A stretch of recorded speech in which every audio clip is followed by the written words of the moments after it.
Science classes by Ranjeet Kumar में आप सभी का स्वागत है। आप सभी पढ़ रहे हैं साउंड चैप्टर 13। ये आपके क्लास 8 का फिजिक्स चैप्टर है। इसमें हम लोगों ने कल पढ़ाई शुरू कर दी थी। हम लोगों ने जाना था साउंड क्या होता है और how can sound produce sound जो है वो किस तरह से प्रोड्यूस होता है। यानी साउंड प्रोड्यूस होता है बाय वाइब्रेटिंग बॉडी, यानी बॉडी के वाइब्रेशन से आपका साउंड प्रोड्यूस होता है। ये हम लोगों ने एक्टिविटी भी कल की थी। इसके बारे में मैंने आपको बताया था कि किस तरह से साउंड प्रोड्यूस होता है वाइब्रेशन से।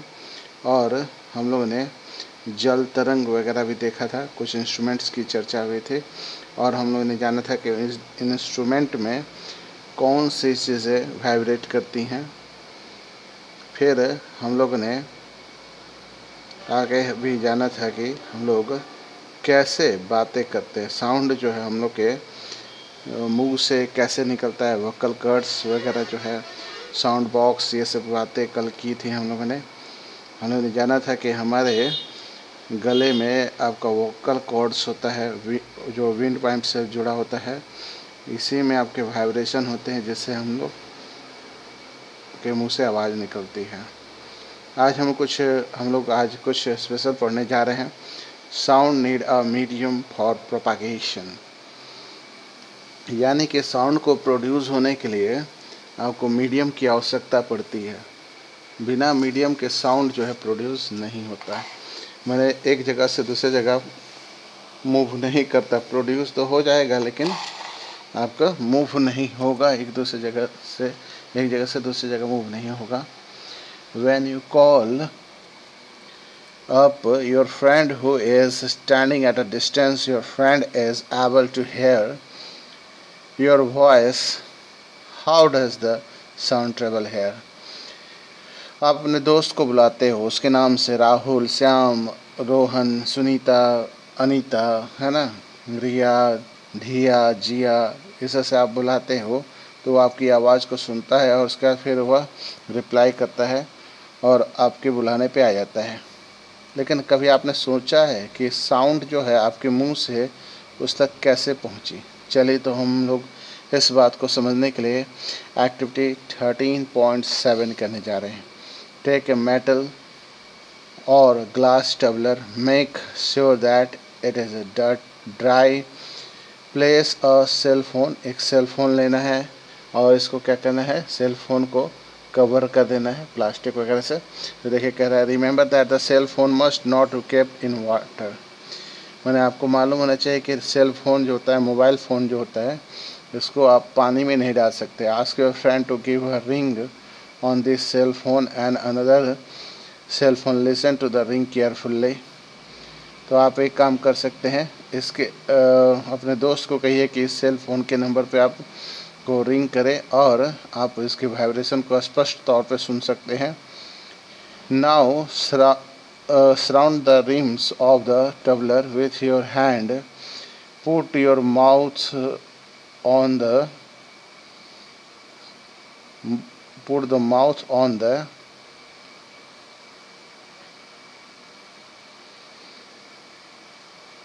देखिए ये इस तरह से है, ये टबलर में डाल दिया गया है आपका मोबाइल को और इसको वाइब्रेशन हम महसूस कर सकते हैं, वाइब्रेशन हम सुनेंगे, है ना। Opening between your hand indicate your friend to give a ring again, listen the ring while sucking air from the tumbler, that the sound become fainted as you suck air. Remove the tumbler from your mouth, does the sound become loud again? तो देखिए अब क्या करना है, इसमें आपको देखिए यहाँ पे क्या किया है, इसके हवा को निकाल लीजिए, है ना, माउथ लगा करके, ठीक है। इसमें आपको शो करना है कि साउंड जो है वो मीडियम की आवश्यकता होती है ना। इस प्रैक्टिकल में हम लोग का उद्देश्य है प्रैक्टिकल करने के लिए। तो अब क्या करते हैं, indicate your friend to give a ring, अब फिर रिंग करने के लिए कहिए, listen the ring while sucking air from the tumbler. Tumbler से आपने क्या किया है कि अभी हवा निकाल दी है the sound between the faint as you suck air, जैसे आप हवा निकाल दिए तो क्या साउंड वैसे ही सुनाई दे रहा है। Remove the tumbler from your mouth, mouth से हटा लीजिए। The sound become loud again, अब क्या साउंड स्पष्ट तरह से सुनाई दे रहा है। Can you think of explanation?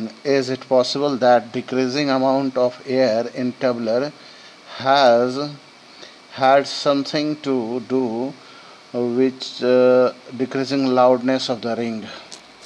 तो जैसे ही आपका डिक्रीजिंग होता है एयर, जैसे ही कम पड़ने लगा टबलर में, तो लाउडनेस जो है वह आवाज़ जो रिंग हो रहा था मोबाइल, उसकी आवाज़ जो है लाउडनेस जो है डिक्रीज हो गई।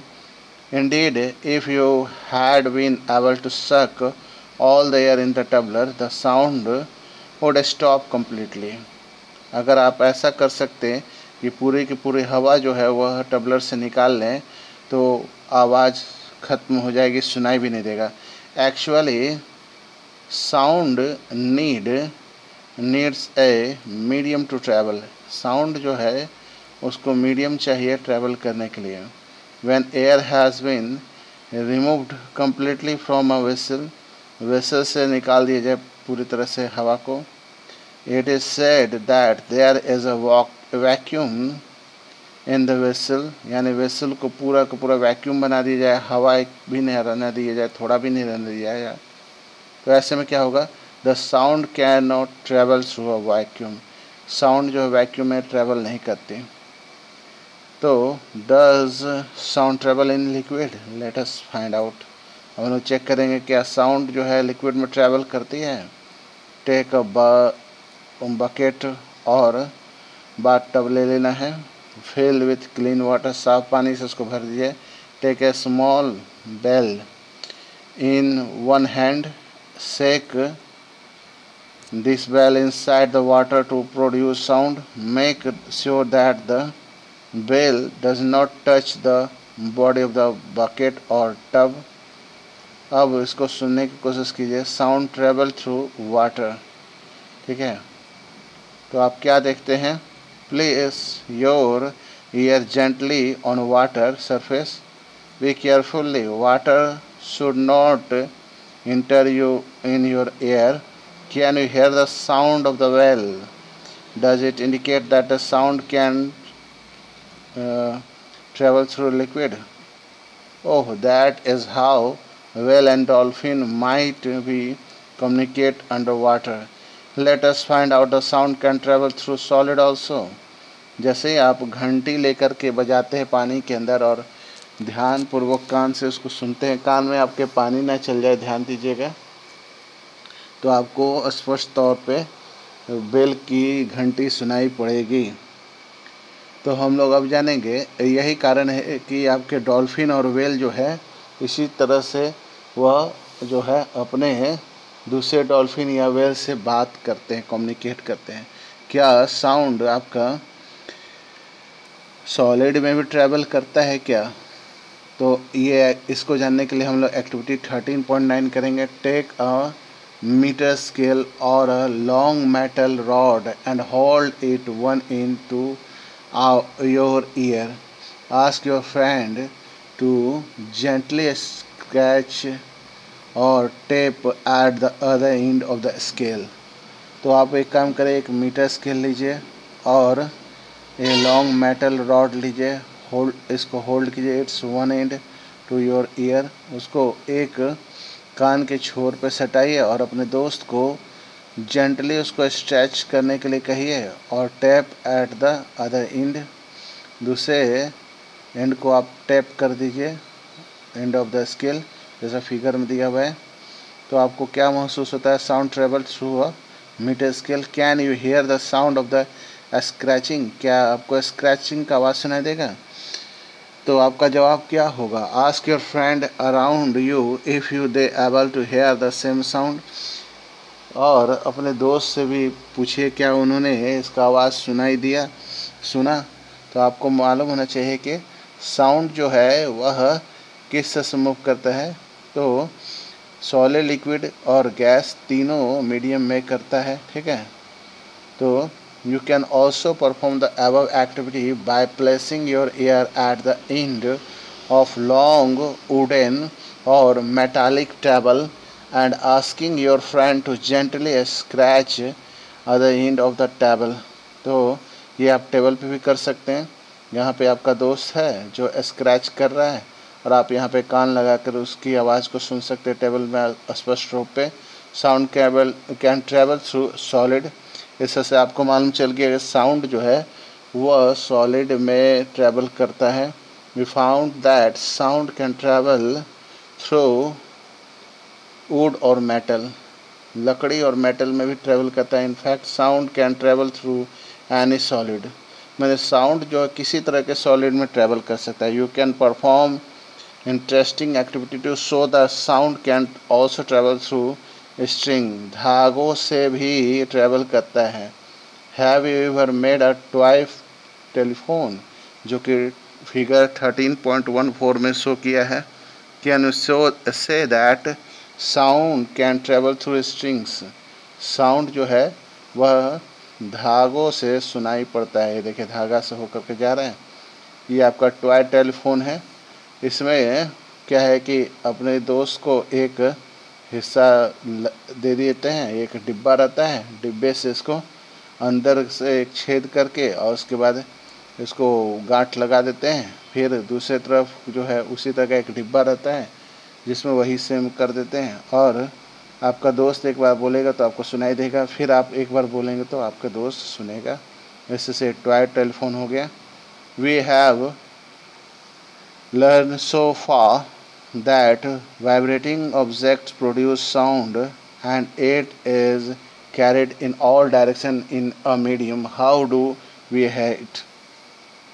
हम लोग ये जाना कि जो वाइब्रेटिंग ऑब्जेक्ट होता है वो साउंड हर डायरेक्शन में भेजता है मीडियम में, तो हम लोग इसको सुनते कैसे हैं? How can we hear it? चलिए तो ये आपका टॉपिक है।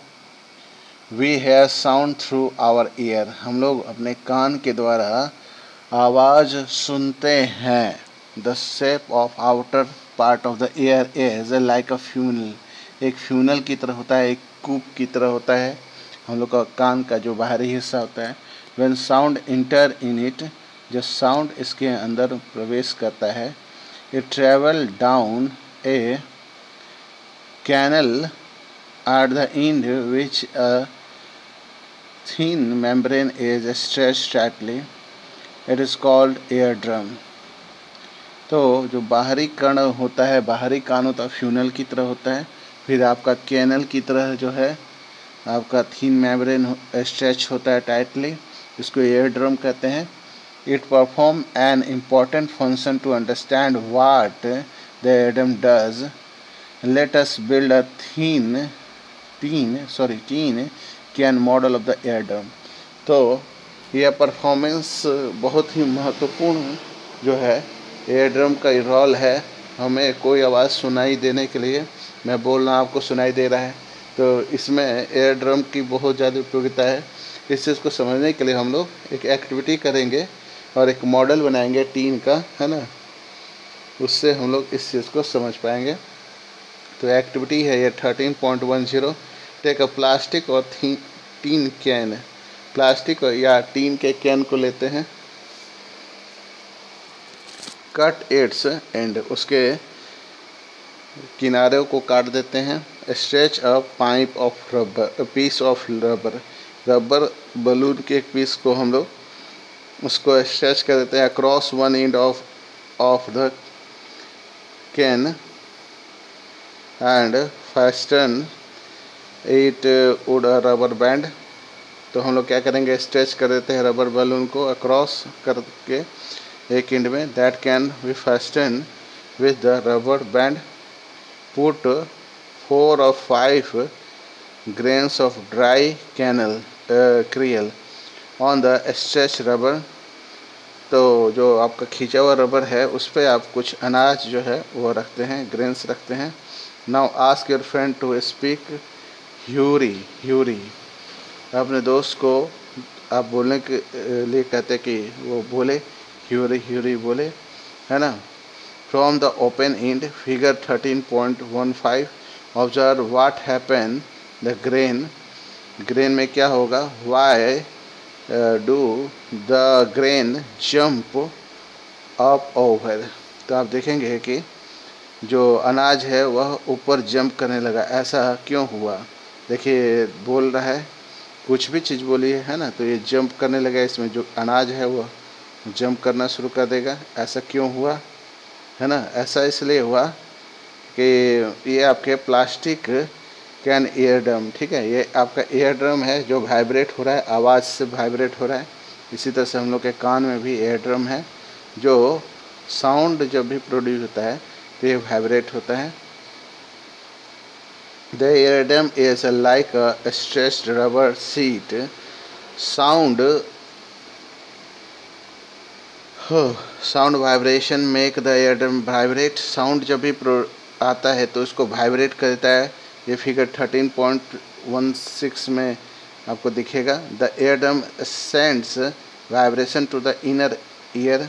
यही आपके जो ईयर ड्रम होता है ये वाइब्रेशन को इनर ईयर में भेजता है। From there the signal goes to the brain, और इनर ईयर से ही आपका जो सिग्नल है वह ब्रेन को जाता है और इस तरह से हम लोग सुन पाते हैं। That is how we hear. ये देखिए, ये आपका कान है, कान का फिगर बना हुआ है, देखिए इसको आप अपने नोटबुक में बनाने की कोशिश करेंगे। ये आपका बहिर्कर्ण है, बाहर का कर्ण है, बाहर का कान है ना, और ये कान का मध्य भाग है और ये आपका कान का आंतरिक भाग है। तो देखिए इसी में जो बीच वाला भाग है वो उसमें आपका ईयर ड्रम है ना। इसी ईयर ड्रम से ही वाइब्रेशन प्रोड्यूस होता है और हम लोग सुनते हैं, ये ह्यूमन ईयर है। चलिए, we must never put a sharp pointed और hard thing into our ear, it can damage the ear drum. The damaged eardrum can impair hearing। देखिए कभी कभी होता है कान में खुजली होने लगती है ना, तो हम लोग क्या करते हैं कि कोई भी चीज़ ले करके कान खुजवाना शुरू कर देते हैं, खुजलाने लगता है, ठीक है। ऐसे में घाव हो जाते हैं, ईयर ड्रम फट सकता है। कभी कभी कोई लोग क्या करते हैं, सुई या कोई नुकीली चीज़ से कान को साफ करते हैं, या ऐसा कभी नहीं करना चाहिए।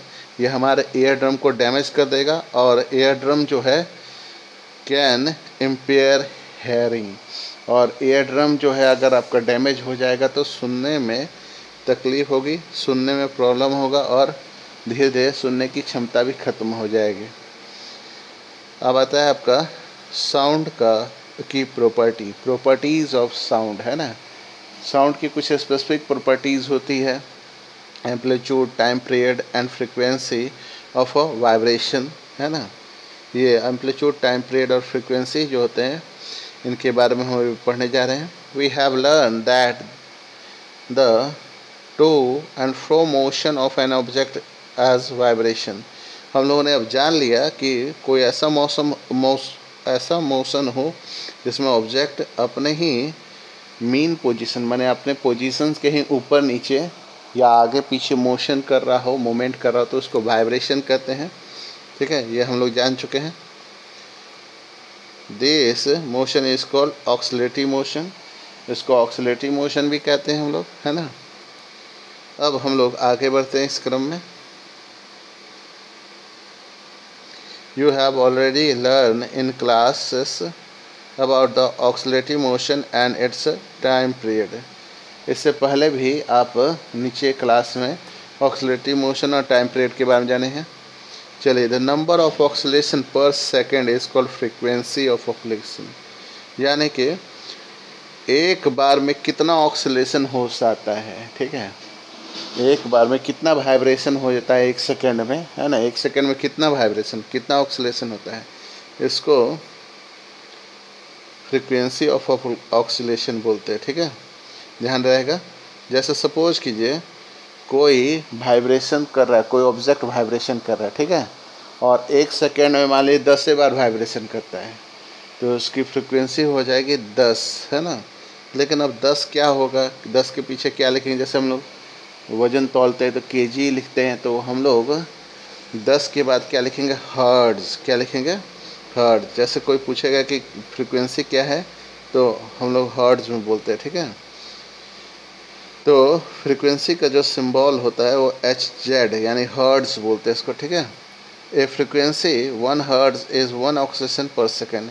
अगर कहीं आपको लिखा हुआ मिल जाए आज के बाद, है ना, कहीं लिखा हुआ 1 हर्ट्ज, तो 1 हर्ट्ज मैंने हुआ कि एक बार वाइब्रेशन करता है, 1 सेकंड में एक ही बार वाइब्रेशन करता है, ठीक है। उसी तरह से if an object 20 times in 1 second, एक सेकंड में 20 बार वाइब्रेशन करता है, तो आप इसकी फ्रीक्वेंसी बता सकते हैं। What would be it's frequency, तो आप फ्रीक्वेंसी अब निकाल सकते हैं। तो आपके लिए आसान बात है, आप बोल दीजिएगा 20 हर्ट्ज, ठीक है। चलिए अब आगे है आपका, you can recognise many familiar sound without seeing the objects producing them, however is it possible? The sound must be different to enable you to recognize them. Have you ever thought that factors make them different? Amplitude and frequency are two important properties of any sound. Can we differentiate sound on the basis of the amplitude and frequencies? देखिए, क्या हम लोग अब familiar हो चुके हैं sound के बारे में, और हम लोग ऐसा भी महसूस करते हैं कि हर एक ऑब्जेक्ट का अलग तरह का साउंड होता है, और हम लोग उससे रिकॉग्नाइज़ कर लेते हैं ये इस चीज़ का साउंड है या किसी और चीज़ का साउंड है। लेकिन साउंड की प्रॉपर्टी, हमें साउंड के बारे में अगर हम साइंटिफिक माने विज्ञान के रूप में, फिजिक्स के रूप में अगर हम लोग साउंड में डिफ्रेंशिएट करेंगे, तो 2 कैरेक्टरिस्टिक है साउंड का, जिससे हम लोग किसी भी तरह के साउंड को डिफ्रेंशिएट करते हैं, पता करते हैं, आइडेंटिफाई करते हैं। ये एम्पलीट्यूड और फ्रीक्वेंसी है, ठीक है। तो हम लोग कैसे पता करते हैं, ठीक है, कैसे डिफ्रेंशिएट करते हैं एम्पलीट्यूड और फ्रीक्वेंसी से? तो आता है आपका लाउडनेस एंड पिच। तो एक्टिविटी 13.1 में देखिए, टेक अ मेटालिक टबलर लीजिए, है ना, एंड ए टेबल स्पून लीजिए। Strike the tablespoon gently at the brim of the tumbler। देखिए क्या होता है, ये आपका फिर ये थर्मोकोल बॉल है, टचिंग द वाइब्रेटिंग ग्लास टबलर, है ना, वाइब्रेशन कर रहा है, माने ग्लास टबलर से टकरा रहा है। हेयर द साउंड प्रोड्यूस, इस साउंड को सुनिए। Now bang the spoon on the tumbler and hearing the sound produce again is sound louder than the tumbler in striking hard। आपने देखा होगा जब तेज़ी से मारते होंगे तो साउंड बहुत माने आपका तेज़ी से प्रोड्यूस हुआ। Now suspend a small thermocol ball, एक उसको हटा करके एक छोटा सा थर्माकोल बॉल को आपने लगा दिया इन द रिम ऑफ टबलर, टबलर के रिम पे उसको लटका दिया, और वाइब्रेटिंग द टबलर बाय स्ट्राइकिंग, अब फिर से उस पर स्ट्राइक कीजिए, ठीक है। See how far the ball is displaced, thermocol का बॉल कितना दूर डिस्प्लेस्ड हो गया। Displacement of ball is measured by the amplitude of vibration of number. ये जो आपका बॉल थर्माकोल का इतने जो डिफ्लेक्ट हो गया, ये एम्पलीट्यूड को दिखाया था वाइब्रेटिंग टबलर का। नाउ स्ट्राइक द टबलर जेंटली, अब इसको धीरे से आप जेंटली पुश माने स्ट्राइक करें। तो compare the amplitude of vibration, vibration के एम्पलीट्यूड को आप कंपेयर कर सकते हैं। टबलर इन 2 cases, in which case टबलर larger, ठीक है, माने इन विच केस एम्पलीट्यूड जो है वो बड़ा हो सकता है। तो आपको महसूस होगा जब ज़्यादा कस के आपने स्ट्राइक किया था तो ये आपका एम्पलीट्यूड जो है मैक्सिमम था, और वही जब आपने हल्के से स्ट्राइक किया तो आपका एम्पलीट्यूड जो है मिनिमम रह गया। Loudness of sound is proportional to the square of the amplitude of the vibrating producing the sound। यानी लाउडनेस किसी साउंड का एम्पलीट्यूड के स्क्वायर के डायरेक्टली प्रोपोर्शनल होता है। ये ध्यान रखिएगा, बड़े बड़े को एग्ज़ाम में क्वेश्चन पूछा जाता है, ना ही आपके ही इसको 9 क्लास में आपको पुनः पढ़ना है, इसलिए छोटी छोटी बातों का ध्यान दीजिएगा, है ना। यानी कि आपका लाउडनेस जो होता है वो वो प्रोपोर्शनल होता है स्क्वायर ऑफ एम्पलीट्यूड का। For example if the amplitude become twice, अगर 2 गुना कर दें तो लाउडनेस 4 गुना हो जाएगा। उसी तरह से अगर 4 गुना कर देंगे तो 16 गुना हो जाएगा। The loudness is expressed the unit, loudness को हम लोग डेसिमल में शो करते हैं, डेसिबल है ना, डेसिबल dB, ठीक है। The following table gives some idea of the loudness of the sound coming from the various sources. जैसे नॉर्मल ब्रीथिंग, सामान्य सांस जो लेते हैं वो 10 डेसिबल का होता है। सॉफ्ट विस्पर, ठीक है, सॉफ्ट विस्पर एट 5 मिनट तो आपका 30 डेसिबल का होता है। नॉर्मल कन्वर्सेशन, सामान्य बातचीत जो होता है 60 डेसिबल का होता है। बिजी ट्रैफिक जो होता है 70 डेसिबल का होता है। और आपका एवरेज जो फैक्ट्री होती है उससे 80 डेसिबल तक का आवाज़ होता है। एवं 80 decibel noise become physical painful. आपका 80 डेसिबल से ज़्यादा का जो आवाज़ होता है, लाउडनेस ज़्यादा वाले जो होते हैं, वो आपका फिजिकली पेनफुल नॉइस होता है, यानी वो शोर होता है जो आपका परेशान करने वाली आवाज़ होती है, ठीक है। जैसे आपने सुना होगा ना, वो मार्बल कट करता है कितना तेज़ आवाज़ करता है, वो तो आपका 80 डेसिमल से ज़्यादा तेज़ आवाज़ होता है उसका।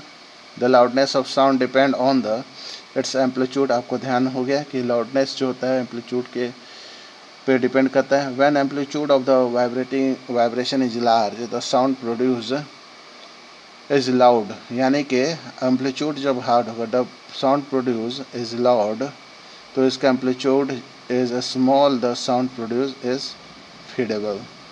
तो साउंड जो प्रोड्यूस होता है वो लाउड होगा तो एम्पलीट्यूड जो होगा स्मॉल और साउंड प्रोड्यूस इज फीबल होगा, ठीक है। चलिए अब आगे हम लोग चलते हैं इसी क्रम में। Compare the sound of A baby with that of an adult, एक बच्चे और एक बड़े के आवाज़ में क्या अंतर है। Is there any differences if two sound are equally loud, कभी कभी एक जैसे ही 2 साउंड लाउड होते हैं। दे डिफ़र इन सम वे, बहुत ही तरीके से वो डिफ़र भी होते हैं। Let us see how. I wonder why my voice is different from that my teacher. The frequency determined by the shrillness, ठीक है, 2 वर्ड है shrillness और pitch, दोनों का मतलब एक ही होता है, तारत्व है ना। pitch of a sound, if the frequency of vibration is higher we say that the sound is shrill and has a high pitch. If the frequency of vibration is lower we say that the sound has a lower pitch. For example, drum vibrate a low frequency, therefore it produce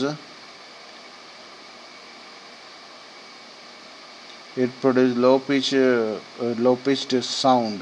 देखिए ये आपके sound की quality बताता है, stillness और pitch, ठीक है। ये फ्रीक्वेंसी से डिटरमाइन किया जाता है। If frequency of vibration is higher, जब फ्रीक्वेंसी जब हायर होगा वाइब्रेशन का तो हम लोग कहते हैं कि साउंड इज श्रील, या श्रील कर रहा है या फिर हाई पिच का है, हायर पिच वाला है। If the frequency of vibration is lower अगर होगा तो हम लोग बोलेंगे कि लोअर पिच है। एग्जांपल के लिए एक ड्रम जो होता है वाइब्रेट करता है तो वो लो फ्रीक्वेंसी होती है, देयरफॉर इट प्रोड्यूस, ये आपका प्रोड्यूस करता है लाउडनेस, प्रोड्यूस करता है ए लो पिच साउंड, ठीक है। यानी कि फ्रीक्वेंसी इसके क्या है, जब हम लोग ड्रम बजाते हैं तो ड्रम की जो फ्रीक्वेंसी होती है आपके लो फ्रीक्वेंसी होती है, तो लाउडनेस भी इसका क्या होगा, लो पिच का होगा। On the other hand A whistle has a high frequency, तो व्हिसल की फ्रीक्वेंसी बहुत हाई होती है, therefore produce a sound high pitch, तो व्हिसल जो होता है सीटी जो बजती है वो आपके हाई पिच वाली होती है। और a bird make high pitch sound whereas a lion make low pitch roar. आपको ध्यान होना चाहिए, चिड़िया जो चहचहाती है वो हाई पिच वाला होता है और जो बाघ शेर जो गर्जना करते हैं वो आपके लो पिच वाला होता है। However, the roar of a lion is very loud, while sound of bird is quite feeble. तो जब हम लोग चिड़िया की आवाज़ सुनते हैं तो बहुत ही सुरीली लगती है, लेकिन वही बाघ का आवाज़ जो है आपका, वह साउंड जो होता है उसका रॉर वो बहुत लाउड होता है, ठीक है, और माने बहुत ही लाउड होता है, और आपको मालूम चाहिए लव पूछे वाला होता है। Every day you hear the voice of children and adult, आप हर दिन बच्चे छोटे बच्चे और बड़े लोगों का आवाज़ सुनते हैं। Do you find any difference in their voice, क्या आपने उनकी आवाज़ों में कुछ अंतर महसूस किया है? Can you say that the frequency of the voice of children is higher than that of an adult, क्या आपने महसूस किया है कि बच्चे का आवाज़ एडल्ट की आवाज़ से अलग होता है? Usually the voice of women has higher frequency, जो औरतों की आवाज़ें होती हैं वो हाई फ्रिक्वेंसी की होती है, सीरियल दैन द मैन, एक मनुष्य की एक पुरुष की आवाज़ से ज़्यादा सिमिलर होती है। अब आता है ऑडिबल और इनऑडिबल साउंड, ठीक है। We know that we need a vibrating body for the producing of sound. Can we hear the sound of all vibrating bodies? सवाल ये है कि हम जो भी वाइब्रेटिंग करता है बॉडी उससे साउंड प्रोड्यूस होता है और हम लोग सुनते हैं, क्या सभी वाइब्रेटिंग बॉडी का आवाज़ हम लोग सुन सकते हैं? जवाब इसका क्या है, इसको हम लोग नीचे देखेंगे। The fact is that sound of frequencies less than 20 vibration per second यानी 20 hertz can not be detected by human ears. Such sound are called inaudible, उसको इनऑडिबल कहते हैं। उसी तरह से आपका some higher side sound produce frequencies higher than 20,000 vibration, ठीक है, पर सेकेंड या 20,000 हर्ट्ज, ठीक है, या इसको 20 के किलो हर्ट्ज भी कह सकते हैं, are also not audible for human being. Thus for human ear the range of audible frequency is 20 to 20,000 hertz. आपको ध्यान होना चाहिए, हम लोग की कान जो है 20 हर्ट्ज से कम को नहीं सुन सकती, आवाज़ को नहीं सुन सकती, इसको इनऑडिबल साउंड कहते हैं। उसी तरह से आपका 20,000 हर्ट्ज को भी नहीं सुनती, यानी 20 किलो हर्ट्ज को भी नहीं सुन सकती। यानी हम लोग जो भी आवाज़ सुनते हैं वो 20 से लेकर 20,000 हर्ट्ज तक होती है। Some animal can hear sound of the frequency higher than 20,000 hertz. Dog have this ability. The police can higher frequency whistle which dog can hear but human cannot. तो देखिए कुछ ऐसे जानवर तो जो 20,000 हर्ट्ज से ज़्यादा के हर्ट्ज की साउंड को सुन लेते हैं, ठीक है। बहुत दूर से पुलिस जो है विसल बजाता है तो कुत्ता सुन सकता है, लेकिन मनुष्य नहीं सुन सकता है, ठीक है। The ultrasonic equipment familiar to investigating and tracking many medical problems work at the frequencies higher than 20,000 hertz.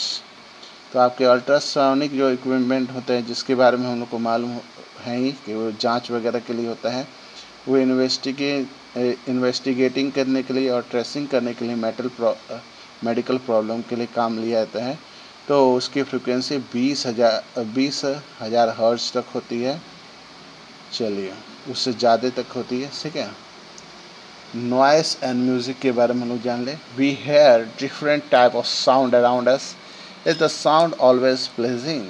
Does the sound something cause discomfort to you? Some sound are pleasant to hear where some are not. तो क्या हमारे चारों तरफ जो आवाज़ें आती सब सुनने में अच्छी लगती हैं? नहीं, ऐसा नहीं है। कुछ जो है सुनने में डिस्कम्फर्ट होता है, मैंने अच्छा नहीं लगता है। Some sound are pleasant to ear, कुछ आवाज़ जो है कान में पड़ता है तो बहुत सुंदर लगता है। Where some are not. Suppose construction work is going on in your neighborhood. Are the sound coming from the construction site pleasing? Do you enjoy the sound produced by horn of the buses and trucks, such unpleasant sounds are called noise। यानी suppose कीजिए आपके पड़ोस में कोई construction वाला काम हो रहा हो, तो वहाँ से जो आवाज़ आएगी क्या सुनने में अच्छा लगता है? नहीं लगता है। उसी तरह से आपके बस के, ट्रक के जो हॉर्न होते हैं उनकी आवाज़ भी अनप्लेजेंट होते हैं। तो इस तरह के अनप्लेजेंट साउंड को ही नॉइस कहते हैं। In your classroom if all the students are speak together what would be the sound produce be called. अगर सारे बच्चे आपस में बात कर रहे हों तो ऐसे में किस तरह का आवाज़ आपको सुनाई पड़ेगा? क्या ये नॉइस है? आप बताएंगे। On the other hand, you enjoy sound of the musical instrument. Musical sound is one which is pleasuring to ear. Sound produced by a harmonium is a musical sound. The string of a sitar also give out a musical sound. But if the musical sound become too loud, would it remain melodious? देखिए वही दूसरे तौर पे अगर हम लोग किसी musical instrument की बात कर रहे हैं तो म्यूज़िकल इंस्ट्रूमेंट से आपके म्यूज़िकल साउंड प्रोड्यूस होते हैं जो कर्णप्रिय होते हैं, कानों में सुनने में बहुत अच्छे लगते हैं। हारमोनियम म्यूज़िकल साउंड प्रोड्यूस करता है। उसी तरह से सितार के जो तार होते हैं उनसे बहुत अच्छी सुरीली आवाज़ निकलती है। But if the musical sound become too loud, अगर वही बहुत ज़्यादा लाउड हो तो क्या वो सुनने में अच्छे लगेंगे? अब आता है आपका नॉइस पोल्यूशन। नॉइस के चलते भी एक पोल्यूशन होता है जिसको हम लोग नॉइस पोल्यूशन कहते हैं। You already know about the air pollution present of unwanted gases particle in air is called air pollution. आप इसके बारे में जानते हैं, इसके बारे में उतनी चर्चा नहीं करेंगे। हवा में अगर ज़्यादा पोल्यूटेंट गैस होते तो इसको हम लोग एयर पोल्यूशन कहते हैं। Similarly, presence of excessive unwanted sound in environment is called noise pollution। तो उसी तरह से आपके environment में unwanted sound ज़्यादा बढ़ जाए तो उसको noise pollution कहते हैं। Can you list some sources of noise pollution? क्या इसका एक लिस्ट बना सकते हैं noise pollution का? Major cause of noise pollution are sound of vehicle explosion including bursting of cracker machines, loudspeaker, etc. Source of some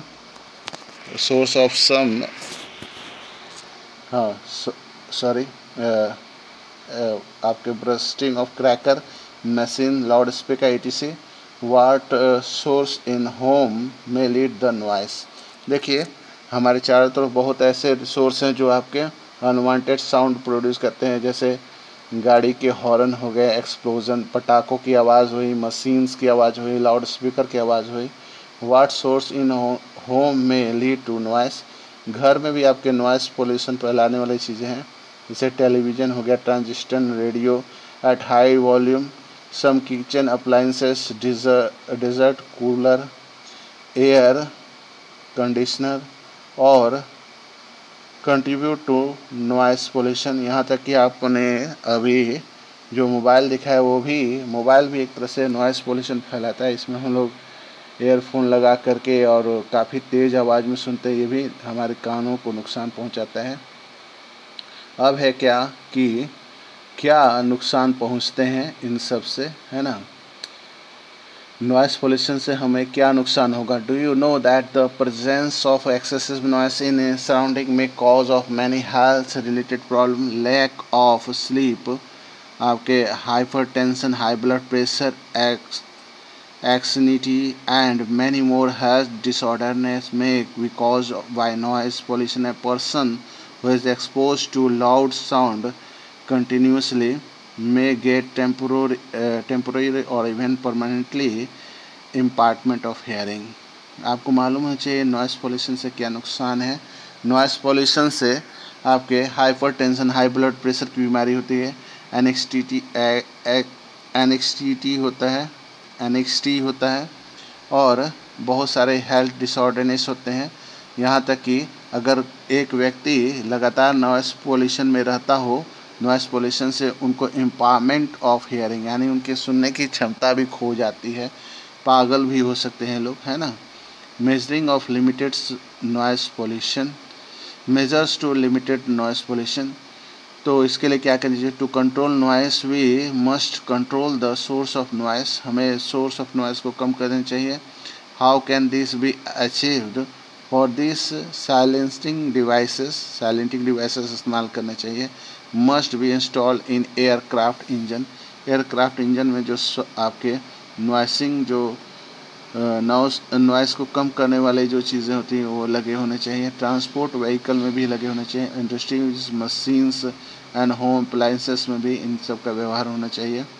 how can the noise pollution be control in residence area? Residential area में noise pollution कैसे control होगा?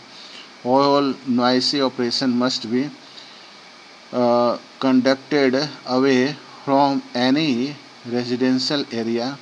बहुत सारे आपके residential area में आपके noisy operation होते हैं। Noise produce industries should be set up away from such area. Use of automobile horn should be minimized. TV and music systems should be run at low volume. Trees must be planted along the roadside around the building to cut down on the sound reaching the residents, but through reducing the harmful effect of noise pollution. इसके बहुत सारे तरीके हैं noise pollution से बचने के लिए। Noise pollution के लिए हम लोग को अच्छी हैबिट भी रखनी चाहिए, जैसे तेज़ आवाज़ में टेप रिकॉर्डर और टीवी नहीं सुनना चाहिए, है ना, उनके वॉल्यूम को कम करके सुनना चाहिए।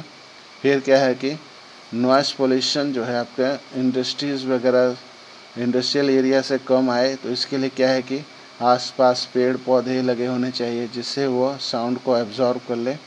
और उसी तरह से जो आपके रोड वगैरह जो हैं ट्रैफिक का शोर शराबा कम हो, इसके लिए रोड किनारे आपके पेड़ पौधे लगे हों जो साउंड को ऑब्जर्व कर लेते हैं। ठीक है, ऐसे से हम लोग नॉइस पोल्यूशन को कंट्रोल कर सकते हैं। अब देखिए यहाँ पे एक महत्वपूर्ण नोटिस दिया हुआ है, ध्यान दीजिएगा। Hearing impairments, total hearing impairments which is rare is usually from the births itself.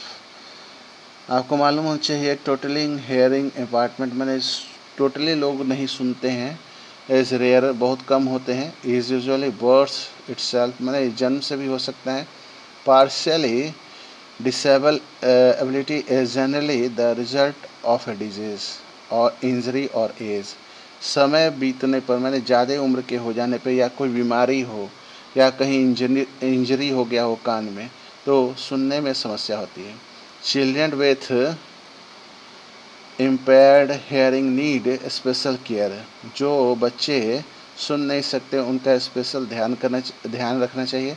By learning sign language, यानी इशारों वाली भाषा से ये बच्चे लर्न कर सकते, सीख सकते। Such children can communicate effectively, बातचीत आसानी से कर सकते हैं। Because speech developed as the direct result of hearing, a children with a hearing loss may have defective speech also।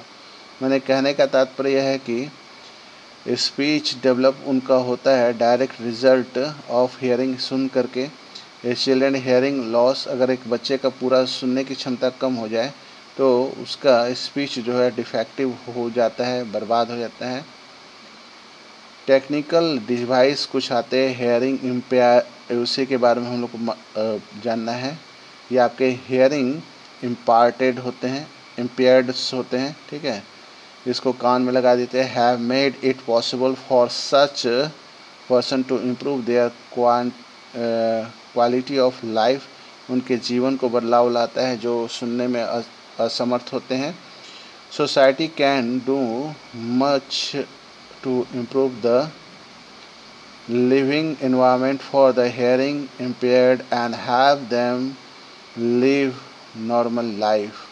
फिर भी जो लोग सुनने में काबिल नहीं हैं, सुनने में अक्षम हैं, उनके साथ हमें अच्छा व्यवहार करना चाहिए और उन्हें नॉर्मल लाइफ जो है उनके साथ हमें नॉर्मल बिहेव करना चाहिए और वे हमारे इन्वायरमेंट से जुड़ जाएं, ऐसा व्यवहार करना चाहिए।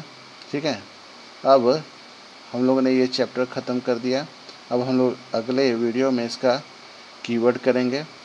इस वीडियो में आज इतना ही। इस वीडियो को लाइक करें, शेयर करें, सब्सक्राइब करें। Thank you. Have a nice day.